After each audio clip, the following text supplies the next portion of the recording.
Nestled along the banks of the Missouri River, Council Bluffs is home to world-renowned innovation and architecture. The prominence of the railroad, with structures designed for famous explorers and landmarks representing this gateway to the American West.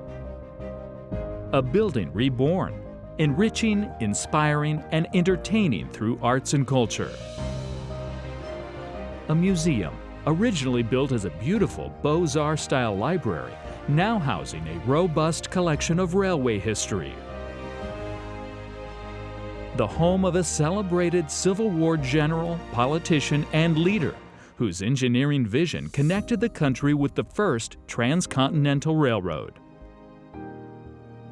From the bluffs of lost soil, a neighborhood with expansive views and landscapes full of history, overlooking the Missouri River Valley. Join Iowa PBS as we explore the innovation and the architecture within the historic buildings of Iowa, Council Bluffs.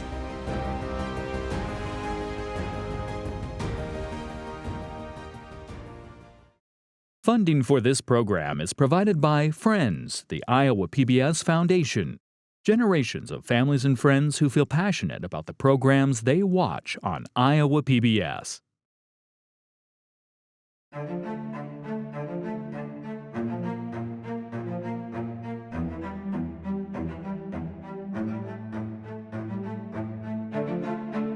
Perched high above Council Bluffs, overlooking the Missouri River Valley, sits the historic General Dodge House, the former home of General Grenville Dodge and his family.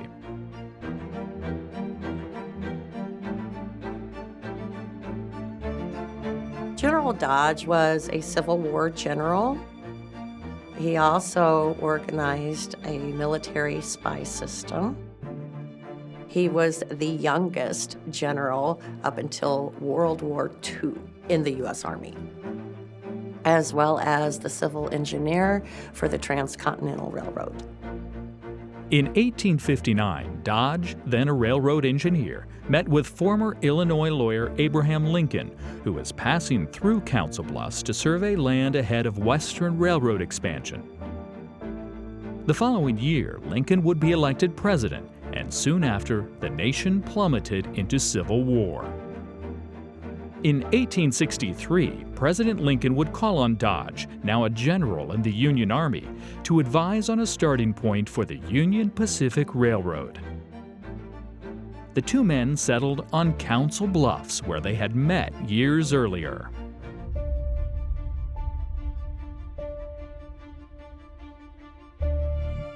After the war, General Dodge became the chief engineer for the Transcontinental Railroad.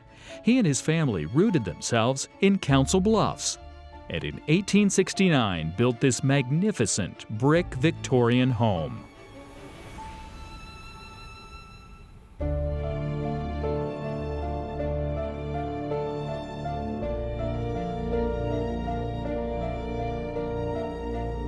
General Dodge was married to Ruth Ann Brown. They had 3 daughters, the oldest daughter, Letty, the middle daughter, Ella, and the youngest was Ann Dodge. Ann was the last Dodge to live in this home. When General Dodge built his home here, one of the reasons he built it up on the bluff is it overlooked the city, or actually the frontier at that time, but he could also see the railroad yard. And so with his passion being the railroad, he enjoyed being able to oversee the yard. The architect was William Boynton. He also was the architect for Terrace Hill in Des Moines. Terrace Hill and the Dodge House share many similarities, including the shutters. All of the shutters fold into the wall, and you would never know that they were a shutter. They look like woodwork. Boynton topped both structures with a mansard roof, a multi-sided gambrel-style hip roof characterized by 2 slopes on each of its sides, often punctured by a dormer window. The porch of the home is not the original porch. The original porch was replaced with the grand porch that you see now, and that was done by the daughters. They wanted something a little more grand and elegant for entertaining. The grand porch itself is beautiful. We do a lot of events at the Dodge House, and the porch is utilized for a lot of events. Located just behind the Dodge House sits the Carriage House. The Carriage House was built in 1880, and it is where the chauffeurs would live in the upper portion of the Carriage House, and the sleighs and buggies would be in the lower portion.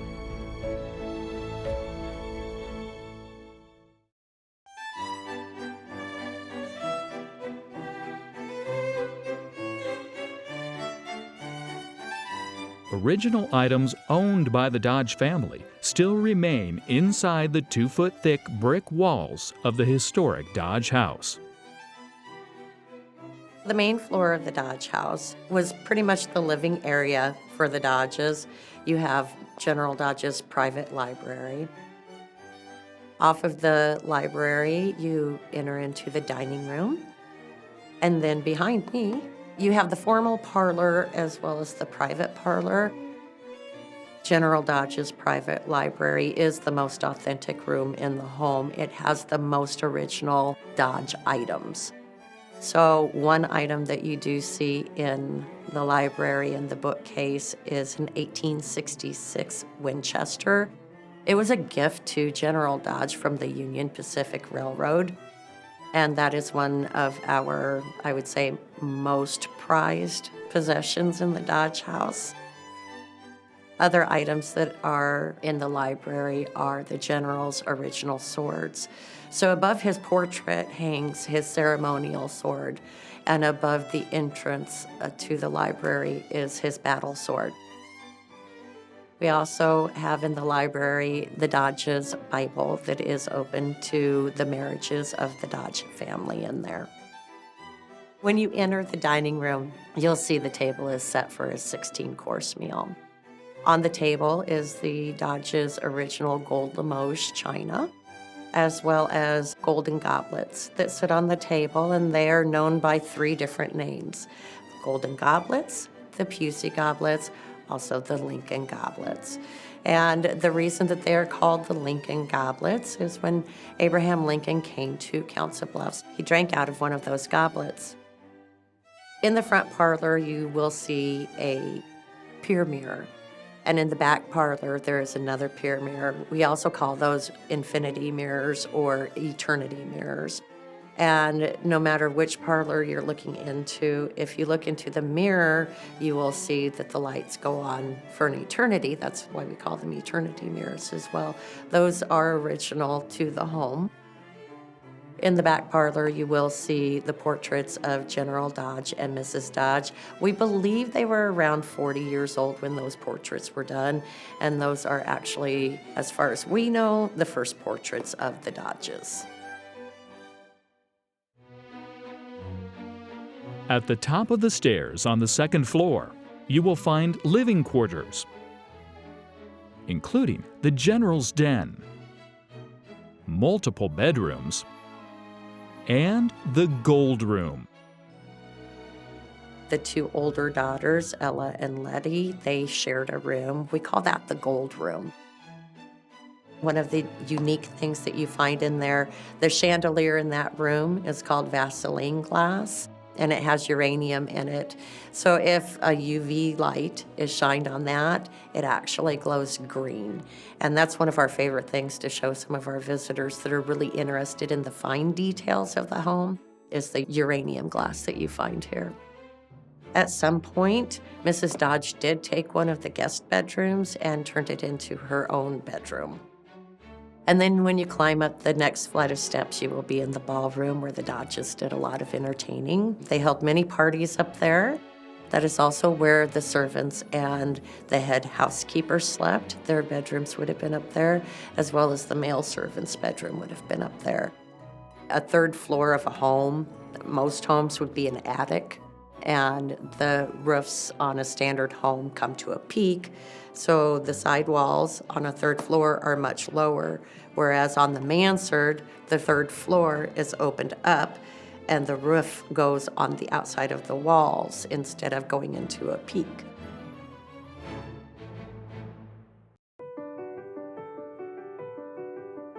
One of my favorite areas of the Dodge house would actually be the servants' stairway. When you look at the staircase, you can see all of the marks on the faces of the steps, and those are the servants' toe kicks. To go up the steps, the servants would be in long dresses and carrying things, so they couldn't see where their feet were. So to find their way up the steps, they would kick the face of each step. To me, that represents the hard work of the servants to keep the Dodge family running. The Dodge House's basement has been repurposed to pay homage to the man whose life's work put Council Bluffs on the map and cemented this western Iowa town's position as the gateway to the West. The dry and cold storage room now is one room and serves as our display room. It showcases items from the Civil War, presidential ties, Transcontinental Railroad, and also the funeral of General Dodge. We have pictures on the back wall that shows that it was the largest funeral ever in Council Bluffs. Over 2,000 people attended, and it shows the funeral procession as well as the burial. Council Bluffs, as well as Omaha, probably wouldn't be what it is today without General Dodge seeing the railroad through. It developed Council Bluffs as a city, establishing, in my opinion, the city of Council Bluffs is what he did.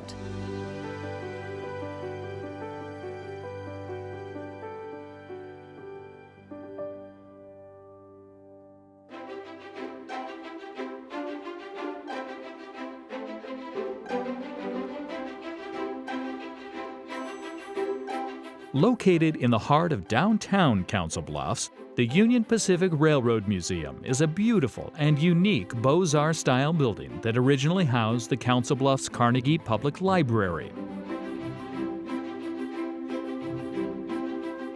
It was constructed in 1904, 1905, and it was the center, or one of the centers for the city of Council Bluffs and its cultural activities. It fit into this desire by Andrew Carnegie, the steel magnate and philanthropist, to provide libraries across the entire country. So he funded several thousand libraries over the course of 25 years. In Iowa itself, 101 public libraries were funded by Carnegie. This was one of the largest. The library had to be open to everyone. Everyone had to be accepted. So many of the same ideas about a public library today were there in that early version. The Beaux-Arts was seen as very civic-oriented. It was a very prominent style. It fit with the classical, people were interested in the classics, so Roman, Greek architecture, and you can see that in the design outside. The impressive nature of the Beaux-Arts style building is not super unlike train stations from the turn of the century. We frequently have to explain, no, it was actually a library, not a train station. But they had a similar weighty, important feel. Semi-institutional, you know, this isn't a house.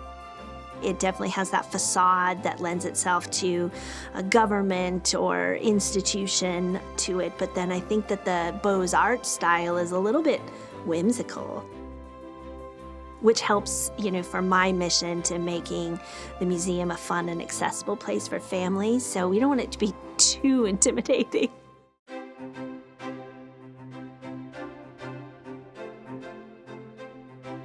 The library was designed by the Chicago architecture firm Patton and Miller, which helped in the construction of more than 100 libraries around the United States. As you come in the main door, or what was the main door, they had Ionic columns, and then they also had the sense of arches. There were 3 arches as you came in. And so that ties back once again, if you think about classical architecture, there was very much a heavy use of arches there. The use of brick is a little unusual, more Roman than Greek, I think. And it's a very decorative brick. It's a very thin layer of brick. When the library first opened, the main entrance, and remains today, was on Pearl Street. But in 1905, when the library opened, there was also another entrance that opened onto the park on Willow. And that in some ways tied the library into the park and made it part of the community. In the 1950s, when they did a renovation to modernize the library, they closed that north entrance. And it's still there. You can see where the staircase was, but it's not used today.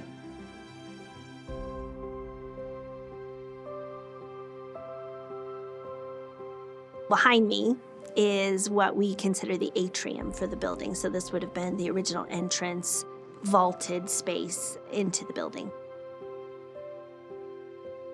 Once you enter into the first floor for the space, this grand atrium opens up with vaulted ceilings and curved arches that are surprising in a space this size, I think, and feel very impressive. They feel very weighty. It's a very grand entrance. So you would walk up the steps, and as you came into the building where the railroad car is today, it was very dramatic. Once again, classical style. And so it made a statement. On each side of the atrium sat 2 rooms, one for reading and one for children. Today, one is dedicated to the life of Abraham Lincoln. The one on the right, which we're currently in, was originally the children's room for the library. And what's interesting is that we've been able to keep the fireplace, and also behind it, you could see the secret cabinets as well, where they could store things. Gradually, as the library grew in size and busier, they moved the children's room upstairs for more space, and this just became a reading area.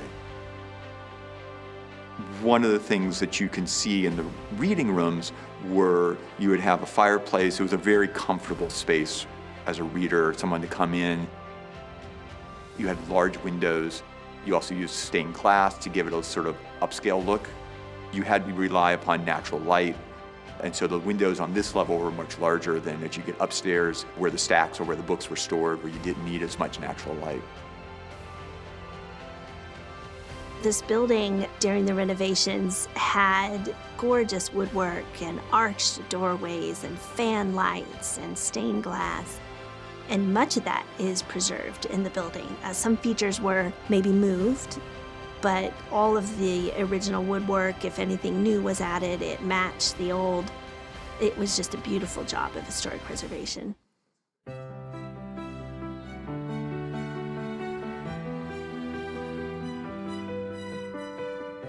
In 1921, Union Pacific opened its first museum within its Omaha headquarters, launching an effort to memorialize and preserve the story of the rail lines that transformed the American West.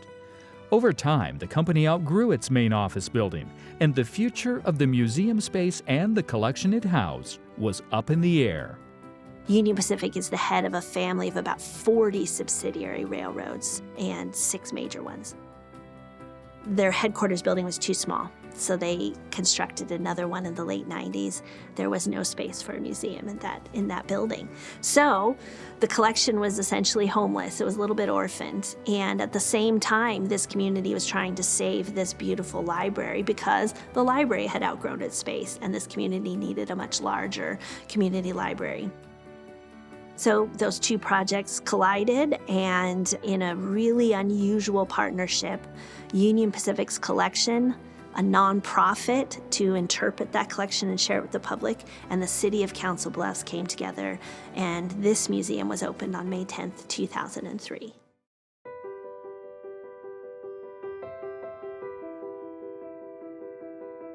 For the floor that's behind me, which this would be considered our big story, the Transcontinental Railroad, the Building America story. When we started the design process on this floor, we wanted to transport visitors to another place. We wanted to provide enough of a 3D environment where we could kind of pull people out of where they thought they were and put them somewhere else. But at the same time, we wanted very much to live within the gorgeous space that we were in. So the historical and architectural details of the building were really important to us. The first floor, most visitors experience it in a counterclockwise circle where you begin and end in the atrium. And as you proceed along that route, the space becomes more and more exhibit and less building. And then as you come out, it's less and less exhibit and more building. And so that was a way for us to sort of balance those two goals, to respect the architecture and on the front of the building, the beautiful columns, the original windows. And so you have that sense of space and place. But as you go into the west side of the building, you're, transported with mountains and tunnels and big murals. We have a lot of digital bells and whistles that bring our collection out to you. So we have the largest collection of photographs documenting the construction of the Transcontinental Railroad in the world. We have a sliding map where you can literally move this screen along a map of the Transcontinental Railroad and pop out like all these different locations and then look at all these photographs. Because a lot of people are like, oh, this is history, this happened, now it's no longer a big deal. It is still a big deal. You're just not intersecting with it personally. We are a true railroad museum, so we're talking about the intersection of this industry that transformed the United States and impacted people daily. The renovated antiquity of the Carnegie Library and the Union Pacific Museum come together in the heart of Council Bluffs, bringing to life the history of the city, its people, and the Transcontinental Railroad that connected a nation.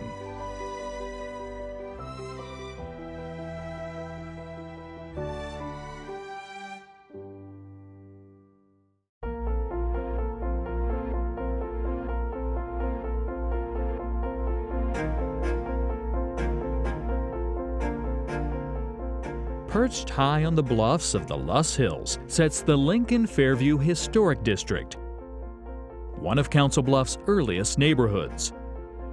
This charming area showcases the city's rich history and architectural heritage. The railroads really were what spurred the growth of the city on this side of the Missouri. And also there was no bridge over the river, so this really was kind of the last point before you moved west of civilization, if you will. Since there was no bridge over the river and pioneers were moving west, Council Bluffs became one of the last places you could get outfitted, you could get provisions and so forth, whatever you needed to make that treacherous journey west. Fairly wealthy people were building homes here.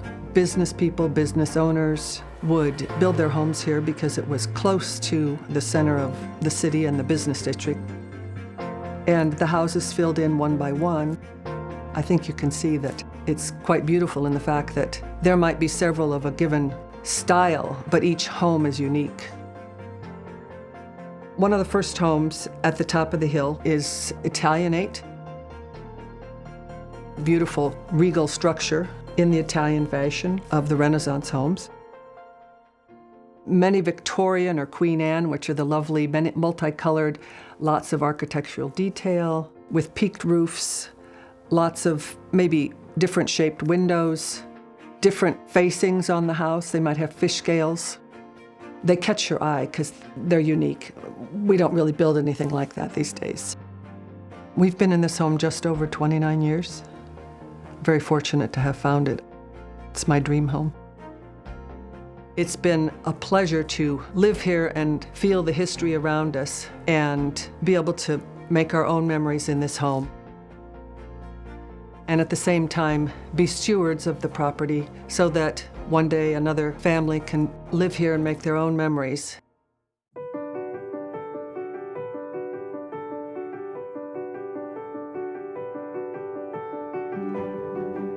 This district is very fortunate in having the beautiful homes that we have that people have chosen to preserve, but also we sit with the Dodge Memorial Angel. We have Fairview Cemetery at the top of the hill, full of history. And then we also have the Lincoln Monument in our district. Erected in July 1911, the Lincoln Monument is an impressive pylon that commemorates Abraham Lincoln's 1859 visit to the area. From this site, Lincoln and young railroad engineer Grenville Dodge surveyed what would become the eastern terminus of the first transcontinental railroad built in the United States. Dodge told Lincoln everything about the Platte Valley route out into the west. And later that day, Lincoln said, "Many railroads will someday center here." By 1913, Council Bluffs was the 5th largest railroad center in the country. Council Bluffs really created the West. It is a frontier city that made the frontier more and more expansive.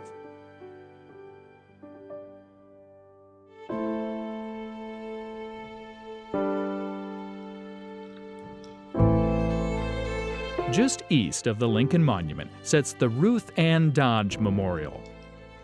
Also known as the Black Angel, this monument commemorates the contributions General Dodge's wife, Ruth Ann, made for education and for promoting the development of the city and the state that she loved. The Ruth Ann Dodge Memorial is something that we are so proud of. Ruth Ann Dodge was married to General Grenville Dodge. In 1916, his beloved wife was dying, and she had a vision. And the vision was a woman on the bow of a boat offering her the water of life.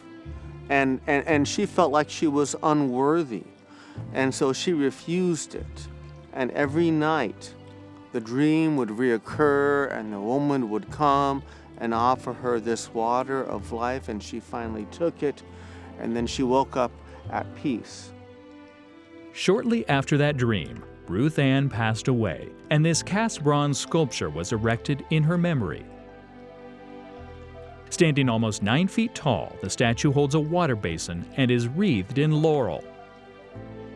Its pedestal is a representation of a ship's prow with a garland swag carved in pink marble. Commissioned by Dodge's daughters Anne and Ella, the Ruth Ann Dodge Memorial was created by sculptor Daniel Chester French and architect Henry Bacon, the same team behind the Lincoln Memorial in Washington, D.C.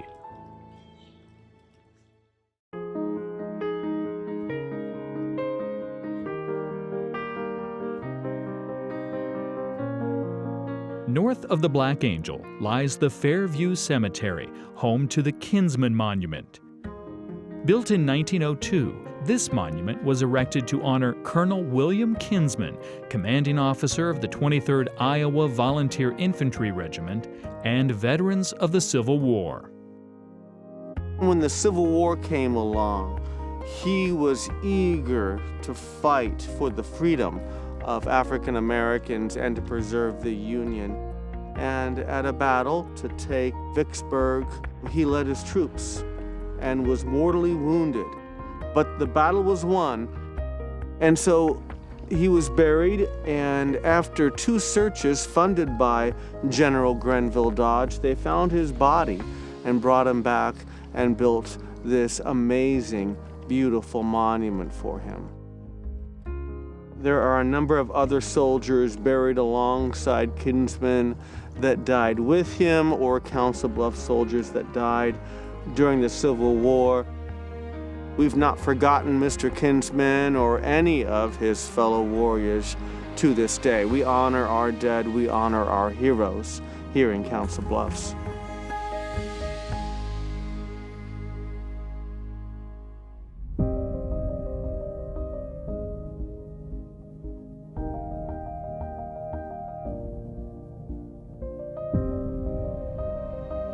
We're at the Hoff Family Arts and Culture Center. It is home to 5 arts and culture nonprofits: PACE, Potawatomi Arts, Culture and Entertainment, American Midwest Ballet, Chanticleer Theater, Canesville Symphony Orchestra, and Kitchen Council. We share this beautiful 95,000 square foot facility. We have everything from visual arts, performing arts, culinary arts, all in one space. By sharing the building, we're able to support each other's missions and ultimately be stronger by sharing the same space.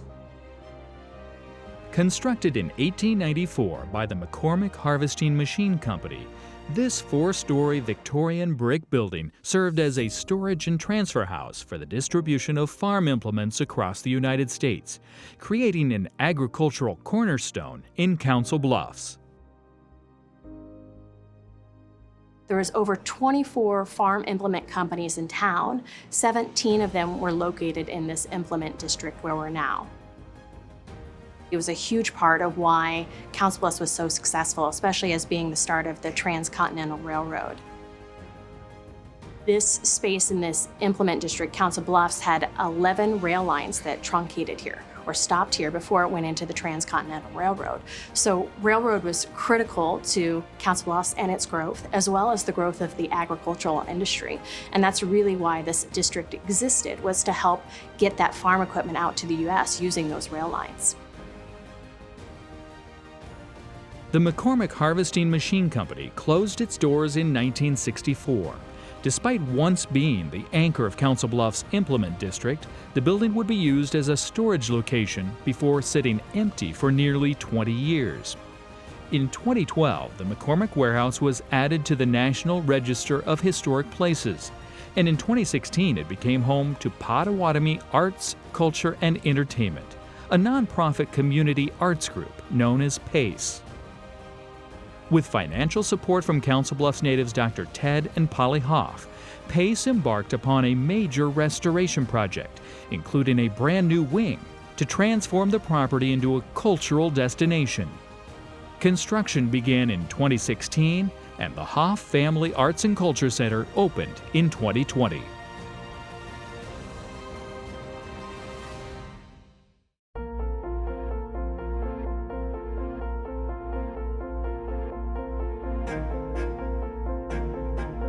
It was wonderful to try to restore this building because, first of all, it had great bones, and it was a big, beautiful open warehouse. So we tried to maintain as much as possible when it came to the original building. So as you walk through the space, you'll see beautiful columns.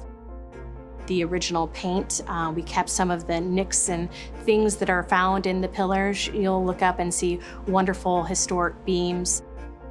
The cast iron moldings that help keep the building in place and helped prevent fires and early fire prevention.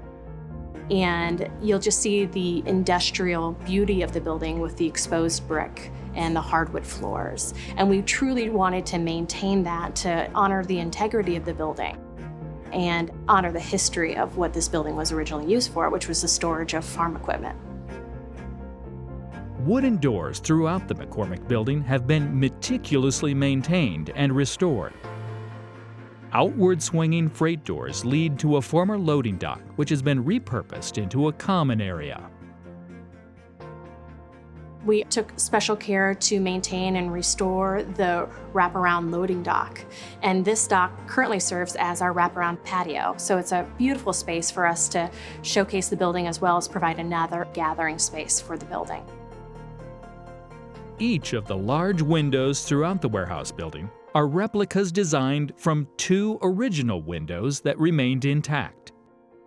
One of the best spaces in the building is the 4th floor gallery because the floor plan actually looks very similar to the original warehouse. And in this space, you can really see the charm and the history and the original use of the space. We are very fortunate to have Grant Wood, who's actually in Council Bluffs in the 1920s. He painted some very beautiful murals in one of the historic hotels in town, and we are now the permanent home for those murals. What the beauty about that is it helps capture our history and helps us remember how important not only our community is, but also how important art is for our community. From the outside, the old McCormick building embraces its history, proudly presenting itself as the community staple it once was and has always been. Part of that, the decision to keep that title and that painting on the outside of the building, was because the farming industry was so important to Council Bluffs, and it really led to sort of the agricultural boom for Council Bluffs right around the turn of the century. Obviously, it's a huge industry for Iowa. Really fueled the economy for a lot of Council Bluffs and the surrounding farms. So for us, it was important to make sure that that was still visible and we were still honoring the history and what this building stood for many, many years.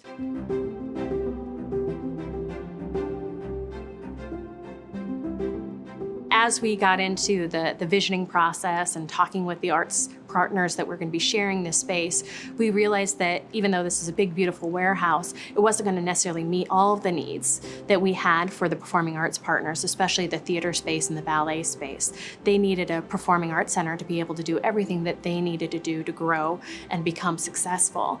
And so that led to the creation of our addition, the actual Performing Arts Center.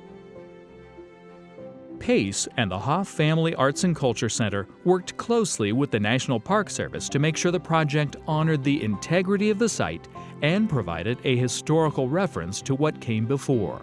Today, it is one of the largest additions on a historic property in the United States. So when you look at the building, we took careful pains to make sure it was a cousin, not a twin of the building, and that was directly by feedback that we got from the National Park Service. So you'll see a lot of the same scale, a lot of the same lines. I would hope that you'd be amazed by all the wonderful things we have going on within the space. It's not uncommon for us to hear, wow, is this really Council Bluffs? Like, do we really have a world-class arts and culture center right here in Council Bluffs? Absolutely, we do. Whether you're taking a ballet class or you're taking a cooking class or you're participating in the children's theater on stage or you're taking one of our pottery classes, that you realize how important the arts are for our community and how important this building is for our community.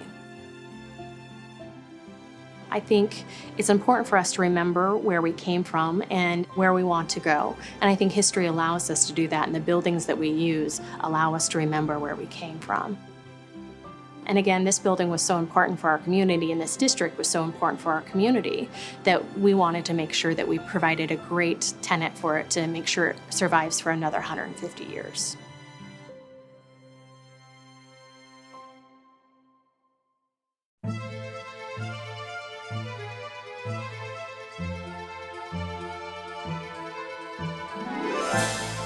In downtown Council Bluffs, near the intersection of 4th Street and Story, sits the Bregant House. Nestled tightly between two larger homes, this quaint, three-quarter-sized 1912 craftsman bungalow was built specifically for entertainers Jean and Inez Bregant. Jean was 46 inches tall. Inez was 42 inches tall. It was custom built for their special needs. The Bregants were vaudeville performers at Coney Island in the early 1900s. They were married in 1905, and in 1906 they decided to move back to Inez's hometown of Council Bluffs. And so when they came back here, Jean opened a grocery store on North 8th Street. And they went in to buy candy for the grocery store from the John G. Woodward, the Candyman of Iowa, the candy store, or candy company. And essentially they became affiliated with that because John G. Woodward had a marketing idea for them. He wanted to use them as basically his representatives. So they represented themselves as the Woodward Candy Kids. Jean and Inez traveled across a 20-state territory representing the Woodward Candy Company. Their images were seen all over the United States on Woodward advertisements, posters, and products. They were unique. They dressed the part, they talked the part. They represented Woodward Candy traveling. They had their name out there, and they got the Woodward Candy name out there as well. It's a charming story, it really is. The Bregants would spend the rest of their lives in the home until Inez passed away in 1969. After some years as a rental property, the house was purchased in 2012 by the nonprofit organization Preserve Council Bluffs with help from an anonymous donor. It has since been restored and is listed on the National Registry of Historic Places. Though there is no record of the architect, the designer of the Bregant House put careful consideration into this one-of-a-kind craftsman bungalow. These are the original leaded glass windows, and they have been redone. The ones that flank the fireplace, the piano window, and the dining room window. And this is the original glass. The light switches are all at a lower level.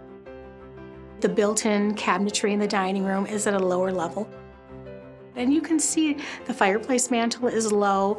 The built-in boxes on either side that flank the fireplace are also low, and that served as seating. They had average-sized friends, and so the ceiling is 8 feet high. And the one thing that sets it out and makes it appear proportional is instead of this being a 1x6 on the edges, it's actually 1x4 3/4. And so when people walk in, I think they're surprised that it appears to be proportional. Most people think they're going to have to duck when they walk in the door. They don't envision that it's going to have an 8-foot ceiling and things like that. People feel pretty comfortable here. They feel like they could live here, of course, updating some furniture and things like that, but it really doesn't come across as all that tiny, per se. I do refer to it as the original tiny house. Again, a 700 square foot home, 1 bedroom, 1 bath, a beautiful dining room built in and things like that. And so it was pretty much the style of the times. There's not another one like this on the planet. It's really tiny.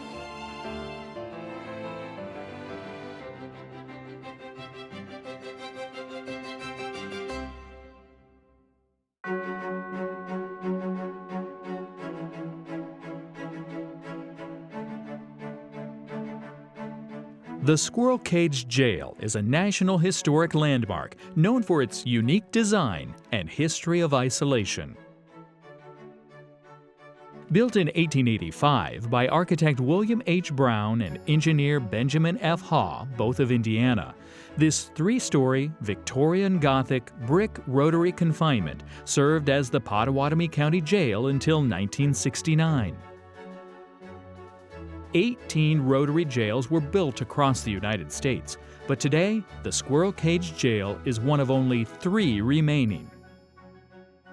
It's called a squirrel cage because it rotates. All 3 levels of cells would rotate as one large piece, and it was meant to do that continuously, which they tried. It had a few issues, so it turned to where they would just turn it when they would have inmates going in and out of the cells, up until 1960 when it was found too dangerous to continue rotation. They stop rotation, they cut openings into some of the cells, and then they use it for another 9 years after that. So it becomes a free-for-all until December of 1969. It's the county jail for 84 years. The unusual design was intended to make the jail more secure and efficient. With only one point of entry, a single jailer could rotate the cylindrical structure for the loading and unloading of prisoners. The cage would be moved by hand crank. There's a hand crank on the front of each level, so all 3 levels, there's an entry cab. And you could use the hand crank connected by chains and gears down to the very base of the cage. It's kind of a giant gear as the base as well that would move by manpower. It was 90,000 pounds empty, but it was perfectly aligned. It was easy to move. They say a child can move it in the early years. As time goes on, buildings expand and contract, especially in the Midwest, and so it's done that. It's at least an inch or 2 off gear alignment, making it harder to rotate.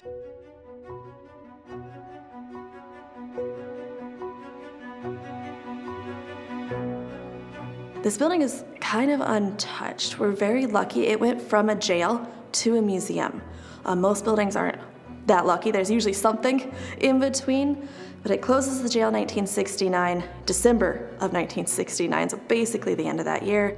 County takes out their stuff. The jailer and wife that live here remove their things in 1970.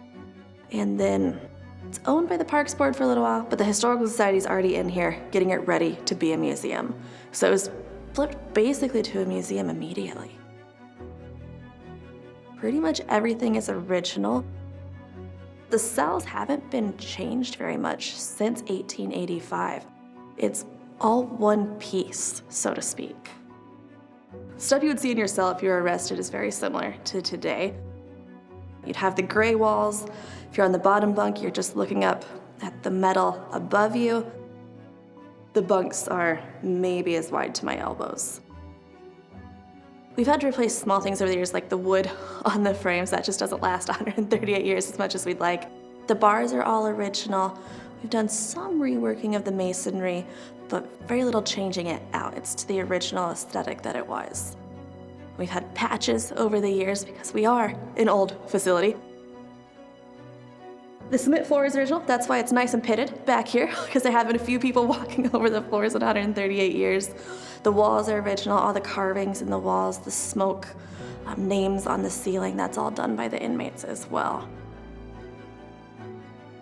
The barrier surrounding the building has also stood the test of time, keeping what belongs outside out and inside in for well over a century. The metal fence with the lovely spikes is original. We actually had an attempted escape of an inmate, and he got outside and his pant leg got stuck on one of those nice spikes on top. So the 4th floor is where the jailer and his family live. Because this building is staffed by 2 people, so it's a little apartment on the 4th floor. But there's still only 1 kitchen in the facility, so if you lived here, you would have to go downstairs to the 1st floor kitchen. They have a bedroom, depending on the year, 2 bedrooms. Later on, you get an actual bathroom on the 4th floor, which I'm sure was exciting. And there's a bedroom and a living room up there. And the windows are original. They're huge arch windows that bring in basically all of the light to that 4th floor. They're absolutely stunning.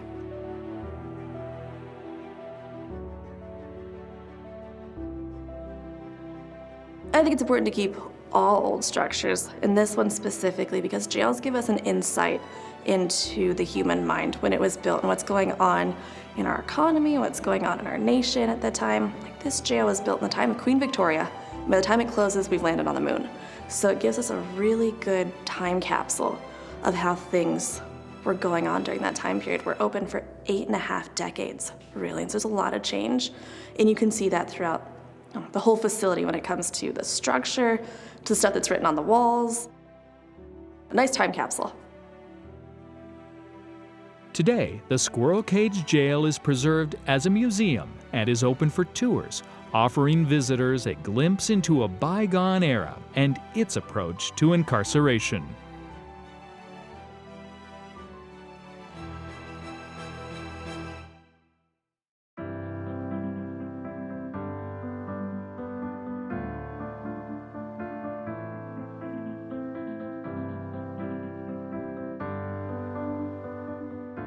Iowa School for the Deaf is unique. When our students come here, they find their real identity. They learn who they are as a deaf person. They learn their language. They learn how to be a whole person. Identity, language, culture. They have access to direct instruction from their teachers. They don't need to use interpreters in order to communicate with their teachers and their peers. The Iowa School for the Deaf has been helping students thrive both academically and socially since 1855. Founded in Iowa City by Edmund Booth and William Imes, the school's administrators eventually chose a more accessible location to accommodate years of growing enrollment.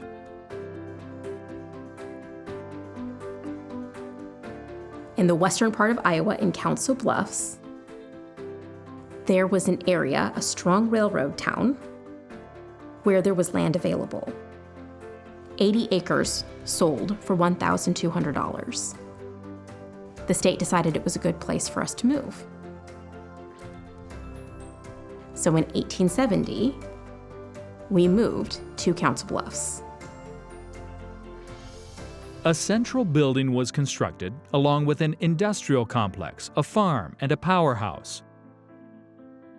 In the fall of 1870, underserved deaf and hard of hearing students from all over Iowa arrived at an educational facility built specifically with their needs in mind.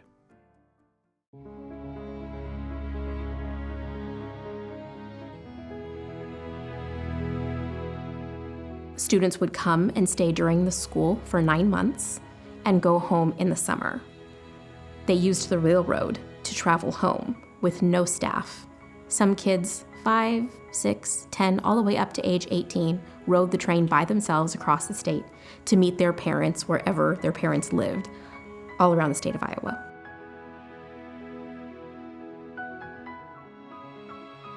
In the 1870s, there was a terrible fire. It destroyed the building.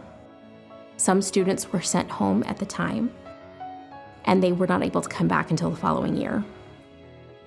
Some students stayed in a part of the building that had not been damaged, but then later that year, a tornado came through and damaged the remainder of the building. It was a terrible year for this campus. They built the administration building again and made sure that each floor was very thick to make the building stronger.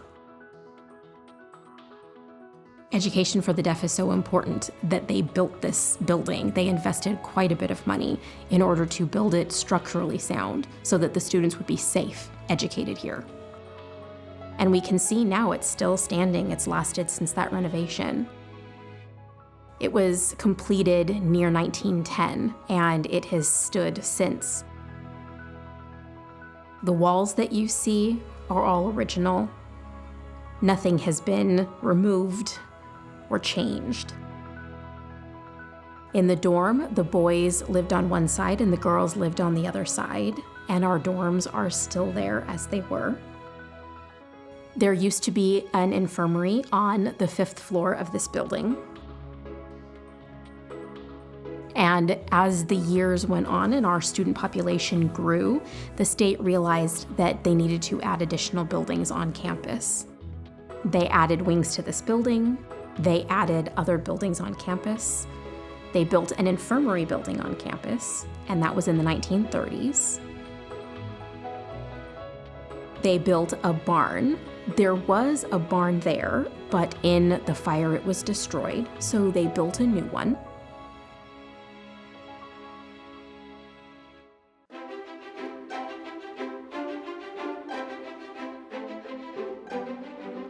The front of this sturdy brick building is original to the renovation of 1910, and the shape has become iconic to the city of Council Bluffs. After the Great Fire, the state spent quite a bit of money adding a roof with a particular design on it, and that design is original. Up on the 5th floor, where you see the cupola, you see there's an open air area around it. If you pull that rod down, it opens up the vents in order to allow open air circulation into the cupola. And our powerhouse do sometimes have to go up there and open it to let the area air out. It is still up there for circulation. When you go up there, if you open those vents for circulation and you look through them, you can see across the river to Omaha, Nebraska. It's a really beautiful view.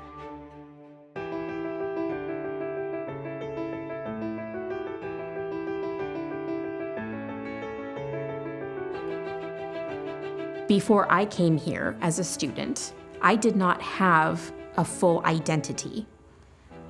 I was in a mainstream program and I had to follow an interpreter around all day long. People saw me and said, "Oh, she's the deaf girl." I was the deaf girl.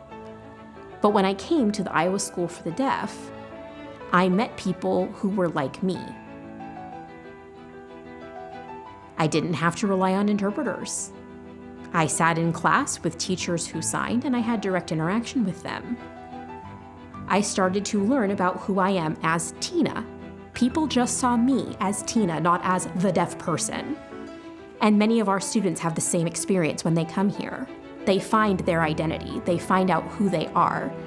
They have access to language and to their culture. That makes this feel like home to many of our alumni. They do not face the same barriers here that they do in public schools.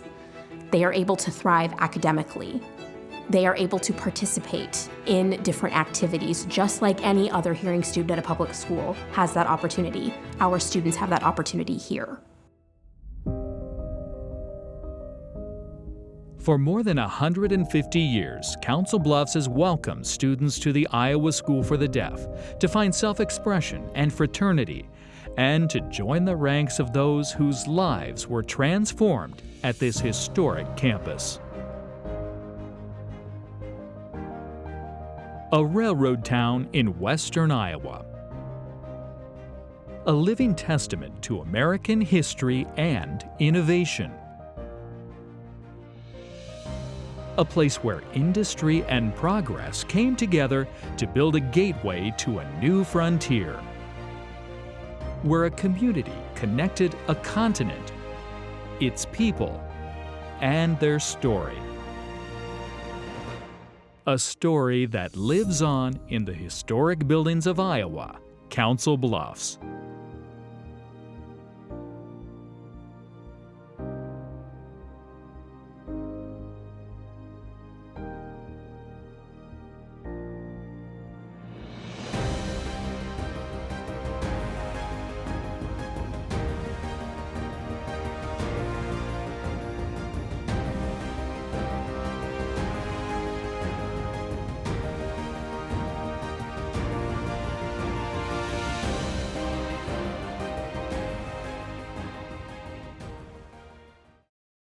Funding for this program is provided by Friends, the Iowa PBS Foundation. Generations of families and friends who feel passionate about the programs they watch on Iowa PBS.